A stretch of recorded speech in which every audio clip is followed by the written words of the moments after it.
Assalamualaikum warahmatullahi wabarakatuh. Selamat pagi dan salam sejahtera untuk kita semua. Pada materi kali ini saya akan menjelaskan introduction, jadi pendahuluan berkaitan dengan bagaimana kita melakukan perancangan terhadap struktur perkerasan, mengapa kita memerlukan dan apa saja yang diperlukan. Itulah yang akan kita bicarakan pada materi kali ini, dan ini adalah sebagai intro untuk kemudian pendetailan pada paparan-paparan atau bahasan-bahasan selanjutnya. Saudara-saudara sekalian, mari kita lihat ilustrasi di bawah ini. Jadi ini adalah beberapa ilustrasi yang bisa kita lihat pada beberapa daerah. Mudah-mudahan daerah Anda tidak yang seperti ini. Jadi dua kawasan ini, kalau kita lihat yang pertama dan yang kedua, sama-sama bahwa jalan yang dilalui itu rusak. Jadi kalau kita lihat sepeda motor kesulitan, mobil mungkin kesulitan. Di gambar yang kedua di sini, yang di kanan, kita melihat bagaimana bentuk daripada jalan yang kemudian bergelombang. Nah, sebagai perencana jalan, ahli teknik sipil, kita perlu ada dua pertanyaan yang perlu kemudian kita sampaikan, yaitu yang pertama, mengapa jalan ini rusak? Mengapa terjadi bahwa jalan ini menjadi rusak? Artinya kita akan berbicara, perlu menjelaskannya secara akademis dan secara ilmu teknik sipil. Kemudian bagaimana penjelasan ilmiahnya, mengapa kemudian rusak. Ini pertama, filosofi bagi kita nanti pada saat kita ingin merencanakan suatu jalan. Jadi kalau kita lihat gambar ini akan memberikan kepada kita penjelasan secara akademis berkaitan dengan bagaimana mekanisme mengapa jalan seperti tadi bisa rusak dan ada jalan yang tidak rusak.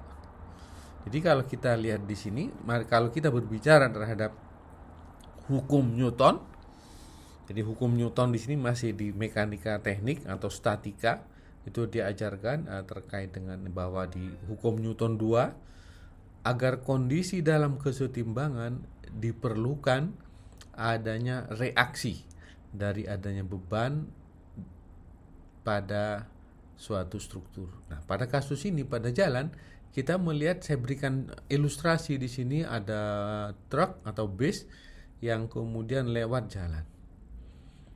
Secara struktural kalau kita lihat, akibat adanya kendaraan ini akan ada beban ke bawah, ya. Ini beban di masing yang diturunkan melalui ban, kalau pada kendaraan ban yang kemudian menyentuh tanah. Jadi beban daripada kendaraan ini bisa kecil, bisa besar. Bayangkan kalau yang dimuat itu adalah 40 ton, berarti masing-masing roda bisa lebih dari 10 ton. Nah, inilah begitu ya. Nah, kemudian berdasarkan hukum Newton ini, jadi ini masih yang menjadi dasar ini, bahwa berdasarkan hukum Newton ini, agar terjadi kesetimbangan, maka aksi dari beban itu harus diterima oleh tanah atau reaksi tanah. Supaya setimbang, maka harus antara beban akibat beban ini aksi, maka reaksi tanah harus juga mampu mengeluarkan reaksi sebesar, paling tidak sebesar dari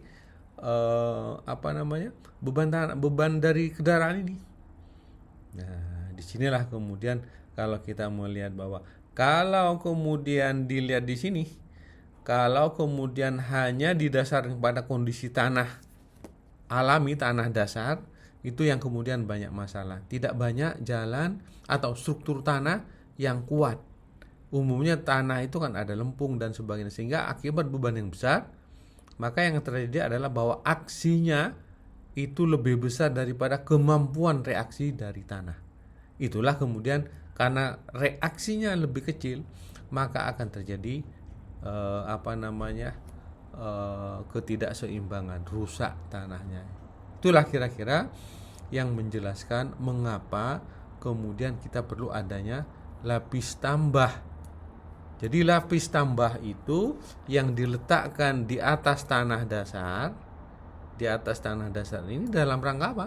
Dalam rangka untuk memastikan nanti pada saat beban-beban akibat, taruhlah ini P1,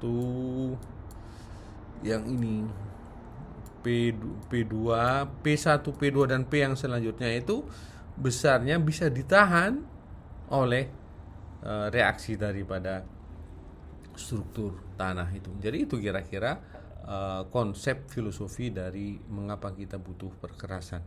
Slide sebelumnya bahwa kalau ada beban di sini, kemudian ada beban di sini, ada lapisan-lapisan yang lebih kuat, maka pada lapisan tanah nanti beban yang diterima tanah menjadi jauh-jauh lebih kecil. Nah, sehingga karena lebih kecil maka tanah tidak akan mengalami kerusakan dan kemudian jalan menjadi lebih baik. Itu ya. Kemudian kalau kemudian implementasinya dalam struktur modern, kalau kita lihat biasanya jalan-jalan lentur, kita berbicara lentur dulu ya, terdiri daripada ini lapisan tanahnya, ini lapisan tanah ke bawah.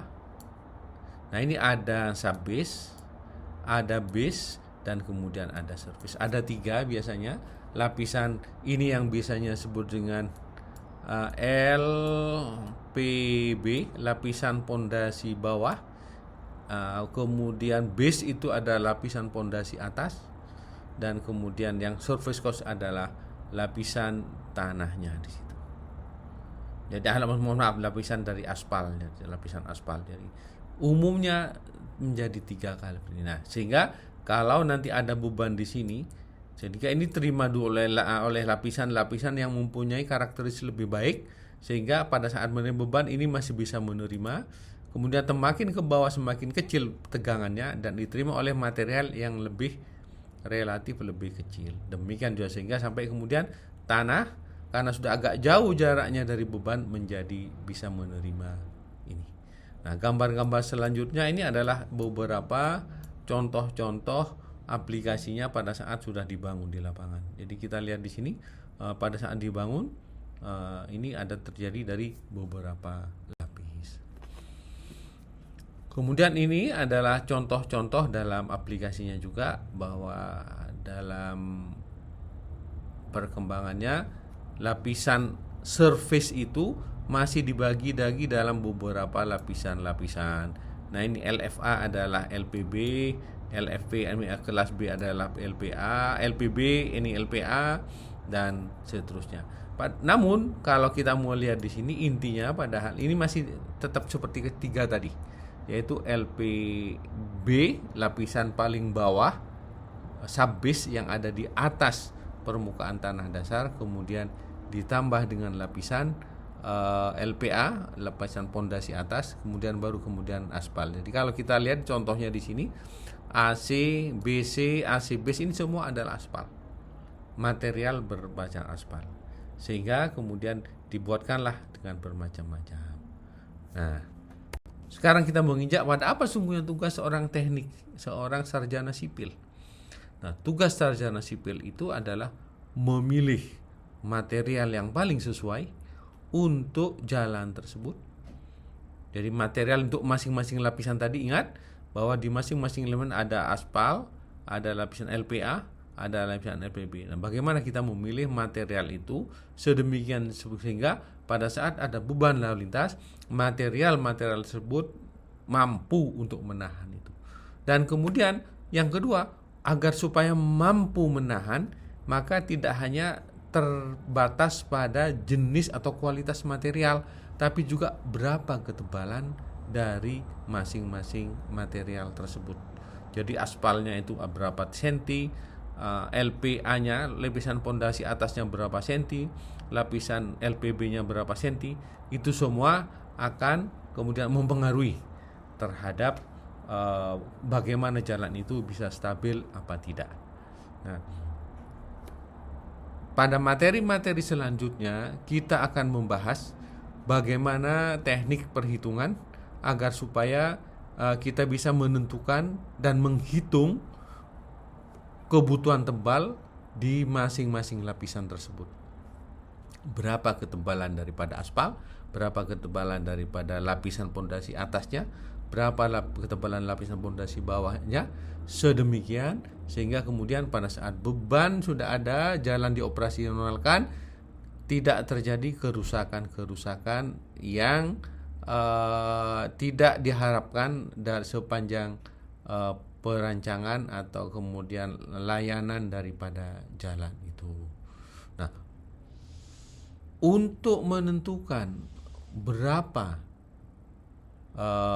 tebal daripada lapisan itu dan kemudian materialnya, menurut ASTO itu ada 5 faktor, yaitu yang pertama adalah faktor dari materialnya itu sendiri, bagaimana karakteristik materialnya, kemudian karakteristik material misalkan CBR, kemudian resilient modulus atau modulus elastisitasnya berapa dan sebagainya.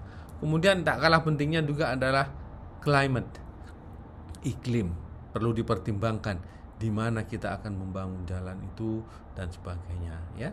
Kemudian adalah lalu lintas itu sendiri. Lalu lintas yang akan menggunakan jalan itu harus dipertimbangkan jenisnya apa, kemudian berapa jumlah lintasannya sepanjang umur daripada jalan tersebut. Kemudian adalah mengetahui terkait dengan perilaku dari material itu sendiri secara saintifik. Jadi kalau kemudian kita lihat akibat adanya beban itu bagaimana respon daripada material kalau kemudian dikena beban dan sebagainya. Nah, inilah faktor-faktor yang kemudian akan berpengaruh terhadap perkerasan jalan. Kita akan membicarakan detail terkait dengan faktor-faktor tersebut dan bagaimana kita menghitung ketebalan itu pada materi-materi yang selanjutnya. Demikian yang bisa saya sampaikan. Terima kasih. Assalamualaikum warahmatullahi wabarakatuh.